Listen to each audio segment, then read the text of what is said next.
ฮงอินโบโชซาคุตำนานโกะตัวจริงจากฮิคารุเซียนโกะนะครับสวัสดีครับท่านผู้ชมอยู่กับช่อง JPS เล่าเรื่องวันนี้เราจะมาพูดถึงเทพเจ้าแห่งหมากล้อมกันนะครับว่ามีใครบ้างเนาะประวัติความเป็นมาของเกมหมากล้อมนะครับหรือว่าโกะเนาะเกมหมากล้อมเนี่ยหรือที่เรียกในภาษาญี่ปุ่นว่าโกะเนี่ยแต่ในภาษาจีนเรียกว่า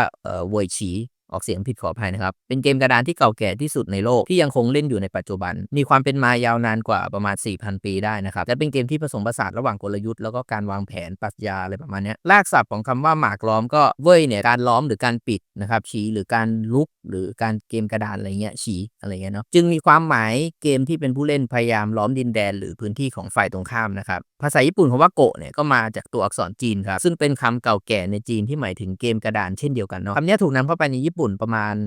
ราวศตวรรษที่7ครับต้นกำเนิดของหมากล้อมนะครับยุคแรกในจีนเนาะหมากล้อมเนี่ยถือกำเนิดในประเทศจีนประมาณ 2,000 ปีก่อนคริสตศักราชก็คือประมาณ 4,000 ปีก่อนและมีตำนานเกี่ยวกับการสร้างเกมนี้หลากหลายรูปแบบนะครับเช่นพระเจ้าเหยา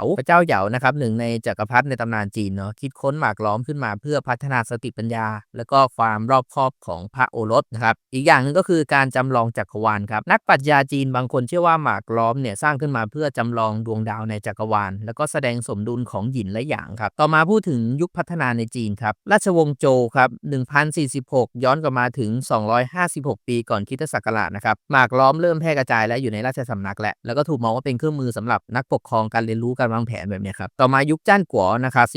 475ปีแล้วก็ย้อนมาถึง221ปีก่อนคริสตศักราชนะครับหมากล้อมถูกใช้เป็นหนึ่งในการศึกษาของชนชั้นสูงร่วมกับศาสนาอื่นเช่นการเขียนผู้กันดนตรีแล้วก็ปรัชญาครับ3ครับยุคราชวงศ์ฮั่นครับมีการบันทึกว่าหมากล้อมเนี่ยกลายเป็นส่วนหนึ่งของวัฒนธรรมจีนอย่างเต็มตัวครับการแพร่กระจายของหมากล้อมครับเข้าสู่เกาหลีหมากล้อมเนี่ยถูกนำเข้ามาในประเทศเกาหลีประมาณศตวรรษที่5ครับโดยผ่านนักบวชหรือนักปรัชญาชาวจีน2การเข้าสู่ญี่ปุ่นครับหมากล้อมเนี่ยเข้าสู่ญี่ปุ่นประมาณศตวรรษที่7ถึง8ในช่วงนี้เกมถูกส่งผ่านไปพร้อมกับวัฒนธรรมแล้วก็ศาสนาพุทธญี่ปุ่นให้ความสำคัญกับหมากล้อมอย่างมากและได้พัฒนากฎการเล่นที่ทำให้เกมเป็นระบบมากขึ้นครับต่อมายุคทองของหมากล้อมญี่ปุ่นครับสมัยเฮอันครับ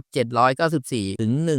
1185ครับหมากล้อมกลายเป็นกิจกรรมของชนชั้นสูงในราชสำนักนิยมเล่นสมัยเอโดะครับ1603ถึง1868ครับหมากล้อมเนี่ยพัฒนาขึ้นอย่างรวดเร็วในญี่ปุ่นโดยรัฐบาลโชกุนสนับสนุนการก่อตั้งสำนักหมากล้อมที่เรียกว่าโกโดโจครับแล้วก็เกิดสำนักต่างๆชื่อดังเช่นสำนักฮงอินสำนักยาสุอิสำนักอินาอุเอะนะครับสำนักฮายาชินะครับการแข่งขันอย่างเป็นระบบเริ่มขึ้นนะครับและญี่ปุ่นได้สร้างตำแหน่งเมจินหรือปรมาจารย์สำหรับผู้เล่นระดับสูงหลักการเล่นแล้วก็ปรัชญาของหมากล้อมข้อแรกครับเป้าหมายผู้เล่นพยายามล้อมพื้นที่บนกระดานให้ได้มากที่สุดโดยใช้เม็ดหมากสีดำและสีขาววางบนจุดตัดของกระดานนะครับ2ปรัชญาและความลึกซึ้งก็คือหมากล้อมเนี่ยสอนเรื่องการยอมรับความสูญเสียเล็กน้อยเพื่อให้ได้มาซึ่งชัยชนะที่ยิ่งใหญ่นะครับเกมนี้เน้นความสมดุลแล้วก็การปรับตัวซึ่งสะท้อนแนวคิดหยินหยางในปรัชญาจีนด้วยจะมาพูดคร่าวๆเป็นน้ำจิ้มก่อนผู้เล่นระดับตำนานของจีนครับก็มีอยู่ตั้นนะครับนักหมากล้อมยุคจักรวรรดิของจีนนะครับได้รับการยกย่องในราชวงศ์หมิงก็โซเซเกนนักหมากล้อมนะครับในศตวรรษที่20เป็นตำนานของ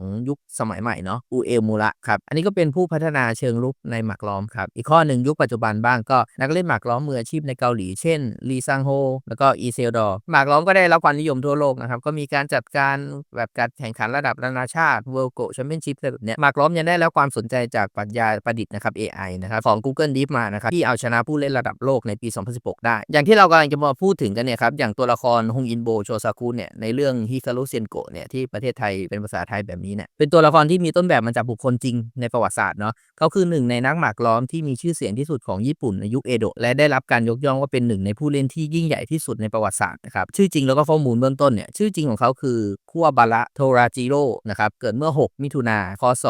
1829ที่จังหวัดฮิโรชิมะประเทศญี่ปุ่นนะครับเขาเริ่มเรียนหมากล้อมตั้งแต่ยังเด็กและมีพรสวรรค์อันโดดเด่นเขาได้รับฉายาแบบไร้พ่ายเก่งอะไรเป็นตำนานแบบนี้ครับเพราะว่าเอาชนะเกมที่เล่นในระดับการแข่งขันในราชสำนักได้ติดต่อกันถึง19เกมซึ่งไม่เคยมีใครทำได้มาก่อนสไตล์การเล่นของเขาก็เน้นความสมดุลค่อยๆสร้างพื้นที่อย่างมั่นคงทำให้เขาได้รับการยกย่องว่าเป็นนักหมากล้อมที่มีกลยุทธ์อันลึกซึ้งครับก็คืออายุสั้นแต่ว่ามีอิทธิพลเนาะฮงอินโบโชซากุเนี่ยเสีย ชีวิตในวัย33ปีนะครับก็คือวันที่10สิงหาคศ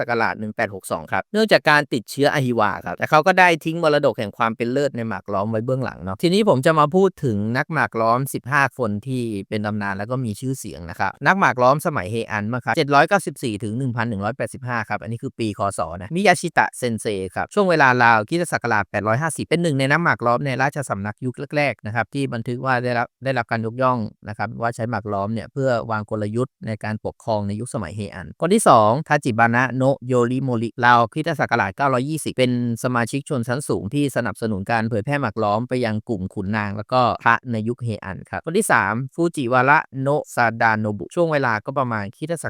980เขียนตำราหมากล้อมที่เก่าแก่ที่สุดที่ยังหลงเหลืออยู่ในบางส่วนในปัจจุบันนะครับคนที่4ไคระโนะคิโยมุเนะราวศตวรรษที่1020ขุนนางที่ใช้หมากล้อมในการละเล่นเพื่อการสันติภาพแล้วก็การเจรจาระหว่างตระกูลครับอันนี้คือบทบาทสำคัญของแต่ละคนเนาะผมจะพูดตอนท้ายคนที่5มินาโมโตะโนะมิซุยุกิครับก็ศตวรรษที่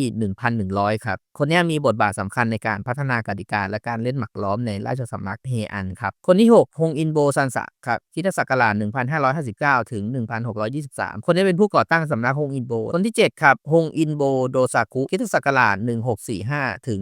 1702ครับปรมาจารย์ระดับตำนานผู้วางรากฐานแนวคิดกลยุทธ์เล่นโกะหมากล้อมในสมัยเอโดะคนที่8ยาสุอิเซนซาคุคศประมาณ1705ถึง1770ครับความสำคัญก็ผู้นำสำนักยาสุอิครับเขาเป็นผู้แข่งขันกับสำนักฮงอินโบในยุคนั้นเนาะคนที่9ครับฮงอินโบโชวะครับคศ1820ถึง1873ครับความสำคัญก็เป็นปรมาจารย์แห่งสำนักฮงอินโบผู้สอนฮงอินโบโชซาคุนั่นแหละครับคนที่10ฮงอินโบโชซาคุครับหรือคุวาบาระโทโรจิโร่ครับช่วงเวลาก็1829ถึง1862ครับได้รับฉายาว่าโชซาคุไร้พ่ายจากการชนะ19เกมติดต่อกันนะครับต่อมาคนที่11ครับโกเซเกนครับช่วงเวลาคริสตศักราชก็1914ถึง2014ครับความสำคัญเป็นนักหมากล้อมเชื้อสายจีนญี่ปุ่นผู้บุกเบิกแนวคิดใหม่ๆในหมากล้อมยุคใหม่ครับคนที่12ฟูจิซาวะฮิเดยุกิครับคริสตศักราช1925ถึง2009ครับแชมป์หมากล้อมญี่ปุ่นระดับโลกที่สร้างชื่อเสียงในศตวรรษที่20ครับคนที่13โชอุจิดะช่วงเวลาก็เกิดในปี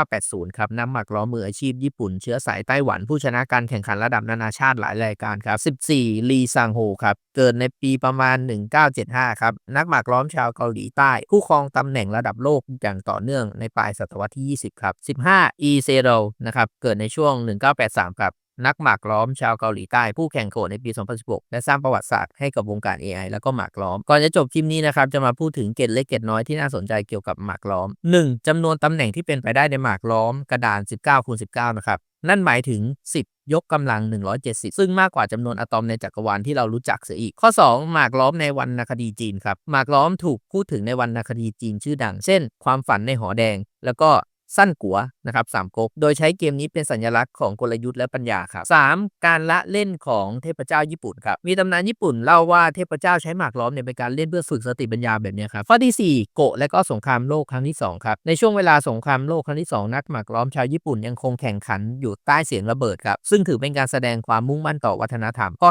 5การเล่นหมากล้อมช่วยพัฒนาสมองครับก็คือเล่นหมากล้อมช่วยกระตุ้นสมองซีกซ้ายเพราะเกมนี้ต้องใช้ในตรรกะในการวางแผนนะครับซีกซ้ายเนาะแล้วก็ความคิดสร้างสรรค์ในการปรับตัวตามสถานการณ์ซีกขวา6หมากล้อมแล้วก็ปรัชญาไม่แพ้คือชนะหมากล้อมเนี่ยคุณไม่จำเป็นต้องล้อมกระดานทั้งหมดเพื่อชนะการเล่นตั้งรับเพื่อป้องกันดินแดนของตัวเองก็สามารถนำไปสู่ชัยชนะได้ซึ่งสอดคล้องกับปรัชญาเอเชียในเรื่องการสมดุลนั่นเอง7 AI โกะเนี่ยเปลี่ยนวงการหมากล้อมครับเมื่อ AI อย่างAI PHAGO เนี่ยก็คือชนะ Iseldor ในปี2016ผู้เชี่ยวชาญเพราะว่า AI ใช้กลยุทธ์ที่ไม่เคยมีมนุษย์คนไหนคิดมาก่อนเช่นการวางหมากที่ดูไม่สมเหตุสมผลแต่กลับพลิกเกมได้ในภายหลังครับ8เกมหมากล้อมยาวนานที่สุดในประวัติศาสตร์มีคนเล่นถึง16ชั่วโมงต่อเนื่องในสมัยเอโดะครับโดยมีผู้ชมจับตามองตลอดการแข่งขันครับข้อที่9ในญี่ปุ่นเนี่ยเกมหมากล้อมเนี่ยจะได้รับการตั้งชื่อเมื่อเกมนั้นเป็นที่จดจำในประวัติศาสตร์เช่นเกมฟ้ากับดินซึ่งเป็นเกมของโชซาคุเกมฟ้ากับดินนะครับเล่นกับเกนอันเซกิครับในปี1846ซึ่งเป็นการเล่นหมากล้อมที่มีชื่อเสียงมากโดยเกมนี้โชซาคุทำการเคลื่อนไหวที่ทำให้คู่แข่งรู้สึกว่าตกใจจนได้ชื่อว่าการเคลื่อนไหวที่ทำให้หูแดงครับนอกจากวัฒนธรรม เก่าๆแล้วนะครับหมากล้อมในวัฒนธรรมป๊อปก็ยังมีเนาะนอกจากฮิคารุเซนโกะแล้วนะครับหมากล้อมยังปรากฏในภาพยนตร์แบบสั้นๆเนาะBeautiful Mind นะครับแล้วก็ในเกมกระดาน RPG หลายเกมในยุคใหม่กระดานหมากล้อมมาตรฐานนะครับสมมุติว่าเป็น19x19เนี่ยมีความเป็นไปได้ของการวางหมากจำนวนมากจนเราแทบจินตนาการไม่ออกตัวเลขตำแหน่งที่เป็นไปได้ทั้งหมดคือประมาณ10ยกกำลัง170หรือเลข1ตามด้วยเลข0อีก170ตัวเทียบง่ายๆจำนวนอะตอมในจักรวาลที่เรารู้จักณตอนนี้นะครับซึ่งในอนาคตจะมีเท่าไหร่ไม่รู้แต่ที่รู้จักตอนนี้คือมีประมาณ10ยกกำลัง80ก็คือเลข1ตามด้วยเลข0อีก80ตัวหมายความว่าหมากล้อมมีความเป็นไปได้มากกว่าจำนวนอะตอมในจักรวาลถึง2เท่านี่คือเหตุผลว่าหมากล้อมเนี่ยถูกมองเป็นเกมแห่งความไม่มีที่สิ้นสุดหมายความว่าการเล่นเนี่ยจะไม่ซ้ำกันเลยในแต่ละเกมยกตัวอย่างสำหรับคนที่ไม่คุ้นเคยกับตัวเลขประมาณนี้ก็ลองจินตนาการว่าถ้าคุณเล่นหมากล้อมทุกวินาทีตลอดชีวิตก็ไม่มีทางเล่นหมดทุกความเป็นไปได้ของกระดานอย่าลืมกดไลค์กดแชร์กด Subscribe ไปด้วยนะครับสำหรับวันนี้ขอตัวลาไปก่อนขอบคุณครับ